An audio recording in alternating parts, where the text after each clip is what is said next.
बिस्मिल्लाहिर्रहमानिर्रहीम। अस्सलामु अलैकुम वरहमतुल्लाहि वबरकातुहू। सूरह यासीन के फ़ज़ाइल और फ़ायदे लेकर हाज़िर खिदमत हूँ। सूरह यासीन कुरान मजीद का दिल है और बेपनाह फ़वाइद की हामिल है। इसकी तिलावत से हर तरह की हाजत रवाई होती है और ख़ास तौर पर इसे पढ़ने से अल्लाह बहुत राज़ी होता है। इसके फ़ज़ाइल जो अहादीस में बयान किए गए हैं वो ये हैं। नंबर 1, जो शख्स सूरह यासीन को 1 मरतबा पढ़े उसे 10 मरतबा कुरान मजीद पढ़ने का सवाब मिलेगा। नंबर 2, जो शख्स अल्लाह की रज़ामंदी के लिए सूरह यासीन पढ़ेगा उसके पहले वाले गुनाह माफ़ कर दिए जाएंगे।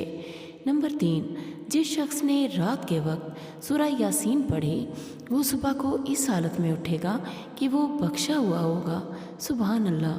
नंबर 4, हज़रत मोहम्मद सल्लल्लाहु अलैहि वसल्लम ने फरमाया कि मेरी ये तमन्ना है कि सूरह यासीन मेरे हर उम्मती के दिल में हो।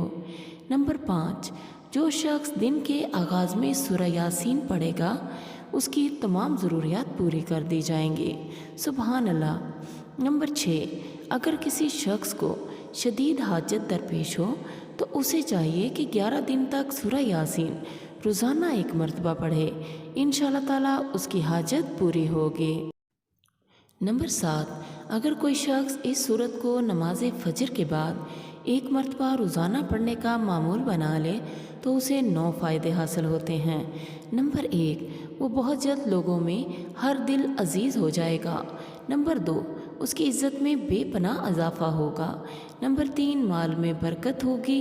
नंबर 4, हर किस्म की बुराई ख़त्म होकर तबीयत में अच्छाई का रुझान पैदा होगा। नंबर 5, शयातीन और बलाओं से महफूज रहेगा। नंबर 6, बीमारियों से शिफा मिलेगी। नंबर 7, औलाद की ख्वाहिश करेगा तो नेक औलाद मिलेगी। नंबर 8, अगर कोई कैद में इसे कसरत से पढ़ेगा तो उसे कैद से रिहाई मिलेगी। नंबर 9, गर्ज ये कि सूरह यासीन को पढ़ने के बाद जो ख्वाहिश दिल में लाएगा परवरदिगार उसे अपनी रहमत से पूरा करेगा इंशाअल्लाह। दुश्मनों के शर से बचने के लिए भी सूरह यासीन बहुत मुफीद है।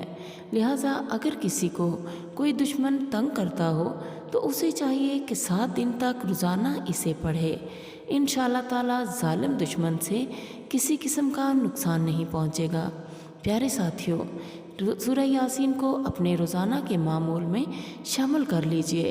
इसकी तिलावत में 5-10 मिनट लगते हैं और फ़ायदे ऐसे हैं कि दुनिया भी संवर जाएगी और आखिरत भी संवर जाएगी।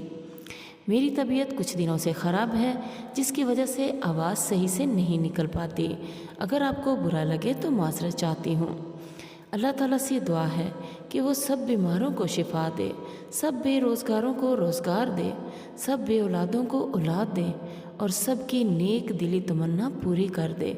सबकी मुश्किलें आसान हो जाएं, सबकी परेशानियां दूर हो जाएं, सबको खुशियां मिल जाएं, सबके दुख खुशियों में बदल जाएं, सबकी बीमारियां सेहत तंदुरुस्ती में बदल जाएं, सबकी ज़लालत इज़्ज़त में बदल जाए। या अल्लाह सबको इज़्ज़त व आबरू देना इस जहान में भी और अगले जहान में भी। प्यारे साथियों, अपनी दुआओं में मुझे भी याद रखिएगा। वीडियो पसंद आए तो लाइक ज़रूर कीजिएगा और मुफीद लगे तो शेयर भी कर दीजिएगा।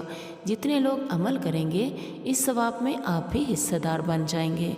अल्लाह ताला आपका हामी नासर हो। दुआओं में ज़रूर याद रखिएगा। अल्लाह हाफिज़।